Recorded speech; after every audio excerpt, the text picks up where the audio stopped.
মই এই মুহূৰ্তত উপস্থিত আছোঁ দেৰগাঁও নেঘেৰিটিং শিৱদৌলৰ প্ৰাংগণত আছোঁ আৰু স্বৰ্গদেউ ৰাজেশ্বৰ সিংহই 1751 খ্ৰীষ্টাব্দত প্ৰতিষ্ঠা কৰিছিল এই নেঘেৰিটিং শিৱ মন্দিৰ আৰু নেঘেৰিটিং শিৱ মন্দিৰৰ সন্মুখ ভাগত উপস্থিত আছোঁ আৰু মোৰ সহযোগে পৰিৱেশটো প্ৰথমে দেখুৱাব।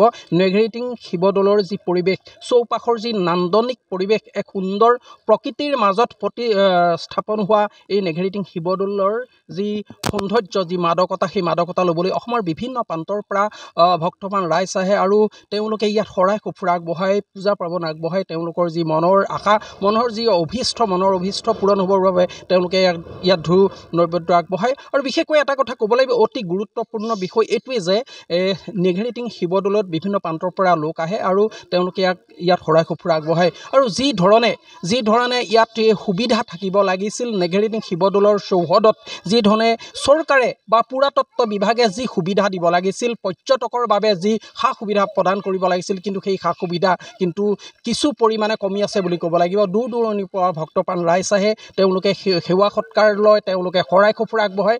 আৰু বিশেষকৈ এটা কথা ক'ব লাগিব, ইয়াত যি বনভোজৰ দল আহে, বনভোজৰ দলে তেওঁলোকে ইয়াত কিন্তু বনভোজ খায়। কিন্তু সেই যি ইতিহাস, সেই ইতিহাস হিচাপে চিহ্নিত হৈ ৰ'ব, যিহেতু বৰ্তমান সময়ত বনভোজৰ দল ইয়ালৈ কিন্তু নাহে। বিশেষ কাৰণ আছে, তেওঁলোকৰ পৰা জানিম।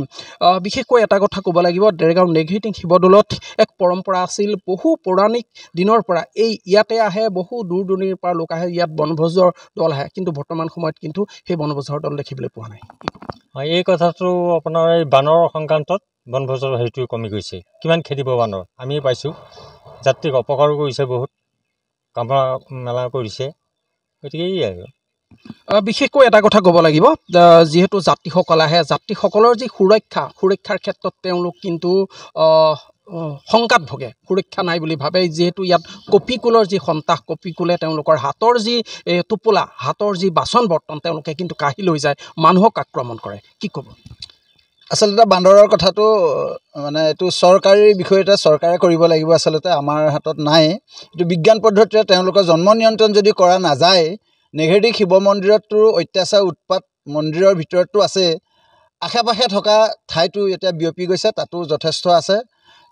প্ৰায় পৃথিৱীৰ বহু জেগাতো বান্দৰৰ উৎপাতে আচলতে বাঢ়িছে। এইটো বিজ্ঞান পদ্ধতিৰে আচলতে যদি চৰকাৰে ইয়াক জন্ম নিয়ন্ত্ৰণটো নকৰে, তেতিয়াহ'লে বান্দৰৰ পৰা যথেষ্ট সংঘাত হৈছে। আৰু পিকনিকৰ যিটো কথা আপোনালোকে উল্লেখ কৰিছে, সেইটো বান্দৰৰ মূল কাৰণ। আৰু আচলতে প্ৰকৃতিয়ে দিয়া যি প্ৰাকৃতিক সৌন্দৰ্য সেইটোৱে আছে। মানুহে কোনো ইয়াত প্ৰাকৃতিক সৌন্দৰ্য, চৰকাৰে হওক, আৰ্ক'লজি ডিপাৰ্টমেণ্টে মাত্ৰ বাধাৰ বাহিৰে কিবা কৰা বৰ বিশেষ একো দেখা নাই জনসাধাৰণৰ কাৰণে। ইটা কেইচুপামান লগাই কণ্ট্ৰেক্টৰৰ লাভৰ কাৰণে বুলি ক'লেও বৰ বিশেষ বঢ়াই কোৱা নহ'ব। আচলতে জনসাধাৰণৰ মংগলৰ কাৰণে আৰ্ক'লজিয়ে কিবা কৰিছে বুলি সুদীৰ্ঘ প্ৰায় 50টা বছৰে ইয়াত একো আমি দেখিবলৈ পোৱা নাই। যদি কোনোবাই কিবা দিওঁ বুলি ভাবে, আইনৰ গইনা লৈ তেওঁলোকে আচলতে একো হ'বলৈ নিদিয়ে, কিন্তু তেওঁলোকে কিন্তু ইয়াত আচলতে নিজে কৰিব পাৰে। আৰ্ক'লজি ডিপাৰ্টমেণ্টে নিজে কৰে, লোকক কৰিবলৈ নিদিয়ে। এইটো কি আইন মই আচলতে বুজি নাপাওঁ। আইনটো যদি হয় আৰ্ক'লজিয়েও কৰিব নোৱাৰে, বেলেগেও কৰিব নোৱাৰে, কিন্তু আৰ্ক'লজিয়ে ঠিকা টুকলি কৰিব পাৰে তেওঁলোকে, কিন্তু বেলেগক কৰিবলৈ আচলতে সৌন্দৰ্য বৰ্ধন কৰিবৰ কাৰণে বেলেগক আচলতে নিদিয়ে। আজিৰ পৰা বহু বছৰৰ আগতে ইয়াত বনভোজৰ দল আহে, স্কুলবোৰৰ পৰা আহে, বিদ্যালয়বোৰৰ পৰা ছাত্ৰ ছাত্ৰীসকল আহে, বনভোজ খায়, কিন্তু এতিয়া বনভোজ খোৱাৰ পৰিৱেশটো নাইকিয়া হৈছে। কি বুলি ভাবে? এই বান্দৰ, বিশেষকৈ বান্দৰৰ কাৰণে হৈছে। বান্দৰৰ যিটো উৎপাত ইয়াত, বান্দৰৰ এই উৎপাতৰ পৰা কোনো কাৰণে বনভোজ খাব পৰা সুবিধা নাই তেওঁলোকৰ। বহুতক আক্ৰমণ কৰিছে, বহুতক আক্ৰমণ কৰিছে, বহুতৰ শৰাই লৈ আহিছে, সেই শৰাইখন কাঢ়ি লৈ গৈছে, ইয়াৰ পৰা প্ৰসাদ লৈ গৈছে, প্ৰসাদটো ঘৰ পোৱাৰ কাৰণে কাঢ়ি লৈ গৈছে, কাৰোবাক কামুৰিছে, কাৰোবাক আঁচুৰিছে, এনেকুৱা ধৰণৰ বহুত অপ্ৰীতিকৰ কৰ্ম তেওঁলোকে কৰিছে।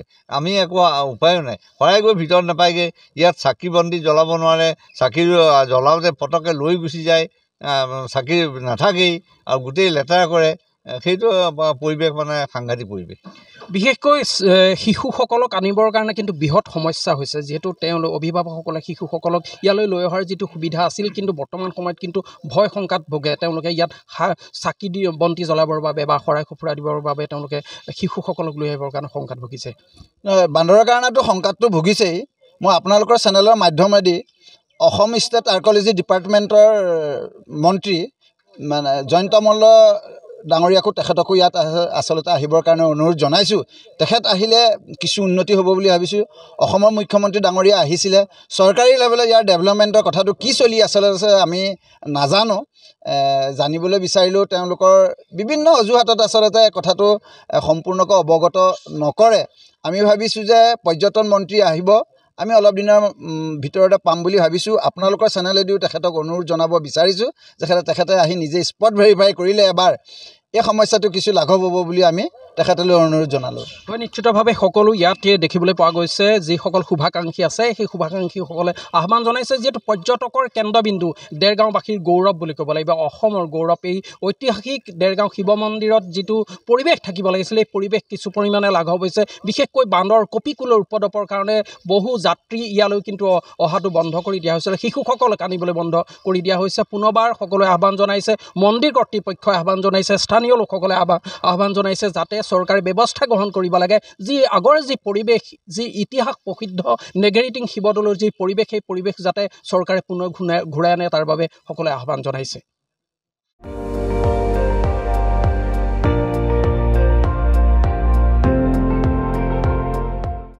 আপুনি চাই আছে ND24, সৰ্বশ্ৰেষ্ঠ নহয় সৰ্বোত্তমৰ দৌৰ।